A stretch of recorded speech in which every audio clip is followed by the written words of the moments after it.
ዝናና መድብል ፊት ለፊት ተገናኙ።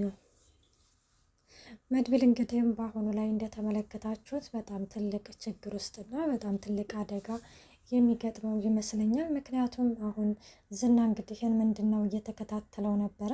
በባለፈው እንደተመለከታችሁት የጠበቃውን ሚስት ያው ከነበረችበት ዝና ካስቀመጠበት አንስቶ ሌላ ቦታ አስቀምጧት ነበርና ቆይናና መድብል አንተ የሌለህበት ቦታ የት ልሄድ፣ ቆይ ምን ባደርግ ነው የሚሻለኝ እያለም በጣም እየተናደደበትና በጣም እየተበሳጨበት ተመልክተናል። እናም ዛሬ ላይ እንግዲህን ጦርነቱን ዝና በይፋ ጀምሯል።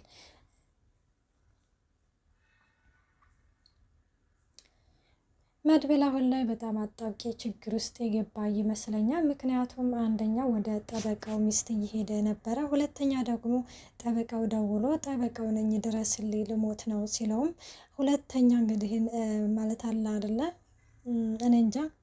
መድብል እንግዲህ አሁን ከዚህ ችግር ውስጥ የሚወጣ ይመስለኛል ወይስ እንግዲህ ሞገስ የሚደርስለት ይመስላችኋል? ሞገስ እንግዲህ ጠበቃውን በየቦታ እየሄድኩ ልፈልገው ሲል እንግዲህ ተመልክተነዋልና እናም እንደዛ ፍለጋ ወይ ከወጣም ሊያገኘው ይችላል ብዬ አስባለሁኝ። ሰላም ጤና ይስጥልኝ ውድና የተከበራችሁ የቻናሌ ቤተሰብ እንዴት ናችሁ? ደህና ናችሁ? ያለው እግዚአብሔር ይመስገን። ለዚህ ቻናል አዲስ የሆናችሁ ሰብስክራይብ በማድረግ ቤተሰብ ሁኑ። እንዲሁም ነባሩ ስለምታበረታቱኝ እጅግ አድርጌ አመሰግናለሁ። ተወዳጅና ልብ አንጠልጣይ የሆነውን ምሳሌ ድራማ ይዘንላችሁ ቀርበናል።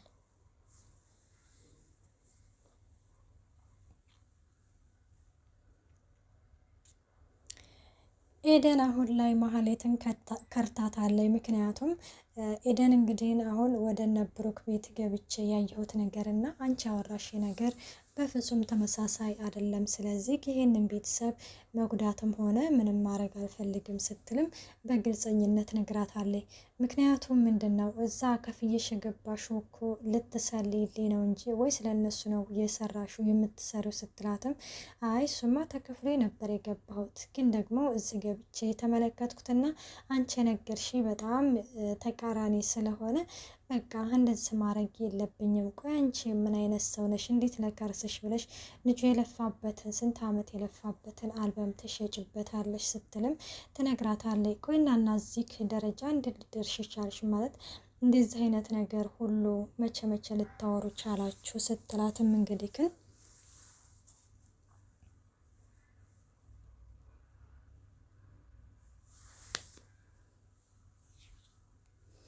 ነገርኩሽ እኮ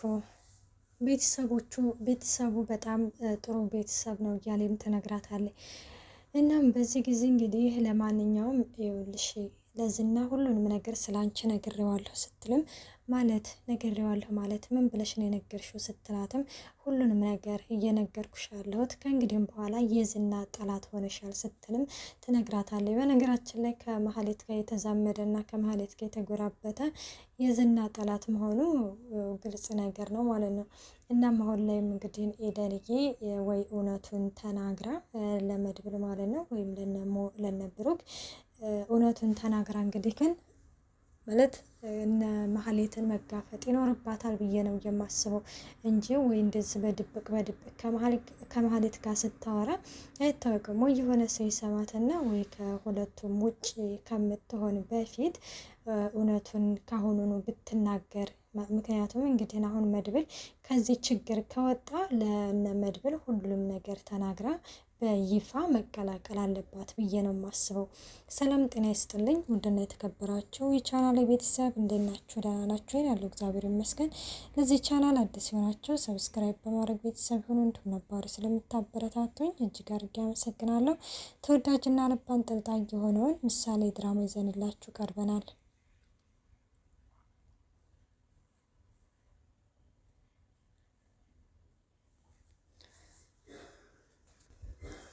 አሁን ላይ ለማህሌት ትልቅዬ አደጋ እየሆነባት ያለው አቶ ሀብታሙ ነው።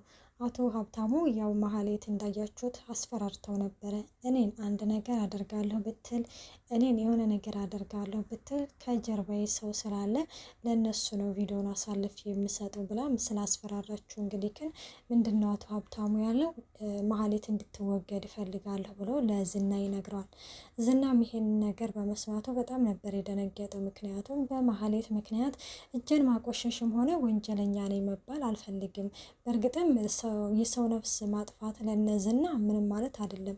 ግን ደግሞ በማህሌት ሲሆን ማህሌት አሁን ላይ ያው በሉላ ማለት በሉላ እንግዲህ አንዳንድ መረጃዎች እየሰጠችው ስለሆነ ማህሌት መቆየት ለምንም ቢሆንም ለዝና ተጠቅመዋለች። የሆነ መረጃ ስታገኝ ሮጣ ነው የምትነግረው ለዝና። ከዝና ምንም የምትደብቀው ነገር የለም። እናም እንግዲህ ምንድነው ያለው አቶ ሀብታሙ፣ እኔ ካሌብ እንደነገረኝ አንተ በጣም ጎበዝ ሰው እንደሆንክ ነግሮኛል። እናም በራሴ ማድረግ እችላለሁ፣ ግን አንተ ጎበዝ እንደሆንክ ስለነገረኝ ነው። ስለዚህ ማህሌት እንድትወገድልኝ እፈልጋለሁ እያለው ነበረ።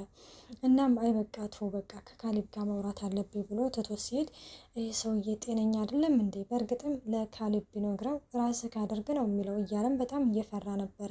እየፈራው አልቀረም እና አሁንም አቶ ሀብታሙ ከካሌብ ጋር ተደዋውሎ ነበርና አይ ልጁ ምላስና ቁመትና ቆም ብቻ ነው እንጂ ያዘው ተግባር የለውም በማለትም ቪዲዮውን አምጥቶልኛል።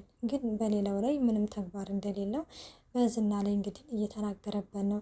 ካሌብም ኧረ እመነኝ በጣም ጎበዝ ልጅ ነው እተማመንበታለሁኝ ሲልም እንግዲህ ግን አይ በፍጹም እኛ እኮ አንተ ሆቴል የምንመጣው እኮ ክብራችን ከፍ እንዲል ብለን ነው እንጂ እኮ ክብራችን ዝቅ እንዲል ብለን አይደለም ሲልም ይነግረዋል። እና ታዲያ ምንድን ነው ለሱ እኮ ይቅርታ እኮ ጠየቅን አይደል እንዴ? ከእንግዲህ በኋላ ይሄ ነገር በፍጹም አይፈጠርም ቢለውም ካሌብ አይ ለልጅቷም ደግሞ ቅጣት ያስፈልጋታል፣ ተገቢውን ቅጣት እንዲሰጣት ነግሬዋለሁ ሲለውም ቅጣት ብቻማ በቂ አይደለም ካሌብ፣ እንዴት ነው እንደዚህ የምትለው? እናንተ እኮ ከድሮ ጀምረን እንተዋወቃለን። ስለዚህ እንዴት ነው ቅጣት ብቻ እንትን የሚለው? ቅጣት ብቻ በቂ ነው ብለህ ታስባለህ? ሲለው እና ታዲያ ምን እንድናደርግ ነው የፈለግከው? ሲለው ማህሌት እንደነገረችኝ እንግዲህ ከጀርባዋ ሰው እንዳላት ተናግራለች። አይ የእሷን ሰው እንኳን ተው ማለቴ በቁጥጥራችን ስር ነው በማለትም እየነገረው ነበረ። አይ ቢሆንም በቃ እኔ ማህሌት እንድትወገድ ይፈልጋለሁ ሲልም ከሀብታም እንግዲህ ለካሌብ ይነግረዋል። እና ያን ያህል የሚያሰጋህ ከሆነማ ችግር የለውም። እንኳን ይችን አንዴ ተራዊ ቡና ሰራተኛ እኛ ሌላ ስንት ታዋቂ ሰው ራሱ ስንገል ነው የከረም ነው። ስለዚህ ምንም ነገር እንዳያሳስብክ ይለዋል ማለት ነው። እናም እንደዛ ሲለው ግን አዎ እኔ እንደዛ ነው የምፈልገው፣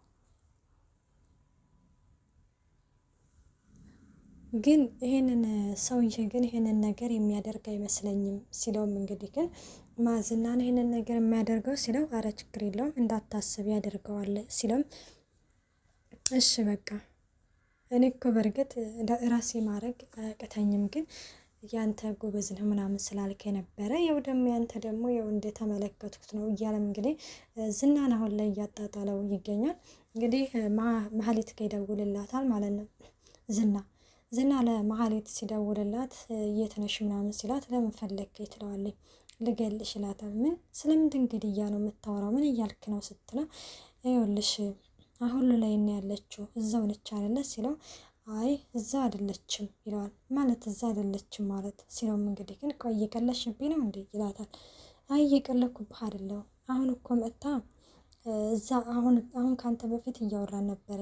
ስሟን እንኳን ሳልነግራት ነበረ ሉላ ምናምን ብላይ ነገረችኝ። አሁን ላይ ደግሞ እንደሌለች ነገረች ስትለው እንትን ይለዋል። ትቀልጃለሽ አይደለ? ቆይ አንቺ እየቀለድሽ ነው እንዴ? ይኸውልሽ ሉላ ያለችበትን ቦታ ብትናገሪ ይሻልሻል።